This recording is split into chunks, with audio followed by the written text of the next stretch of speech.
So these are the two best teams in the American League, arguably in baseball, and they both got better today, significantly. Cameron, tell me why Frankie Montas was a must for the New York Yankees. Well, when you look at this rotation, you know who Garrett Cole is. You know what he's going to bring to the table. But I think they desperately needed a guy that they could truly trust to back him up. And I say truly trust, I know they love Jordan Montgomery, Nestor Cortez, Jameson Taillon, Domingo Germán still trying to find his way. So when you literally can put this guy right behind Garrett Cole, I look at some of these rotations. You talk about Scherzer, you talk about DeGrom, you talk about Verlander, and what they have at the top of their rotation. Montas versus Astros since last year in 6 starts, a 2.21 ERA. So again, people talked about Luis Castillo, but this guy right here, I think he knows how to pitch to the Astros. He's going to come in, he's going to have that conversation with Garrett Cole, Matt Blake, who's been a pitcher whisperer this year. I think he's going to be even better, in that Yankees clubhouse. We talk about the contagiousness of winning, what it does to a guy. I think you put this guy in this clubhouse along with Lou Trevino, who I think still has a lot in the tank, nasty as they come. Efros, Benintendi, I love what they did right here. All right, as for the Astros, I agree with you. I love that the Yankees were this aggressive.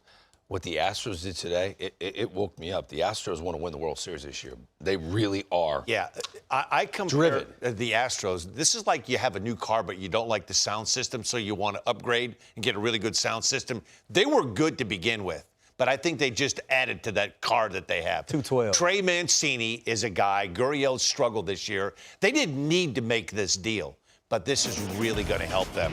You touched on it. That new ballpark with the dimensions in Baltimore has probably cost him 8 to 10 home runs. He'd probably be somewhere around 18 to 20 bombs right now. He's going to get a chance to play meaningful baseball for the first time in a while. I'm a big fan of his, and it's a need. I don't think it was a must for the Astros, but this has improved the sound system in their car. And I thought Vázquez, this was a sneaky acquisition too. They've got a guy in Maldonado that's a great game caller, a great catch and throw guy. Oh, by the way, has a knack for coming up with a big base hit. You look at that batting average, around 200, and you're like, okay. But Vázquez is a better hitter. He's a better hitter. He's a good receiver and a good game caller, too. Both these trades are going to help the Astros. Listen, they're a heavyweight. They are in a collision course right now with the Yankees for the American League Championship James Series. Click says they're not done by any means. No, what else do they need to go get? Bullpen piece, David Robertson. Yep, there you go. There you go. Shannon Brainwave. They need to bolster that bullpen. That's what they need. The rotation has been outstanding. Bolster the bullpen, and they're a problem. Ryan Presley's been off the charts. Hasn't given up a hit in over 10 innings. You're going to need a lot of bullpen help in the month of October. And guess what? They're going to be playing when the leaves turn brown deep in October, too. And by the way, Mancini, what that does, we say you don't need it. Yeah, you do. You have a aging Yuli Gurriel. He came over here later. You're seeing Father Time kind of catch up with Yuli. Well, now this gives him opportunity going down the stretch. Hey, take a day here or two. Rest your feet.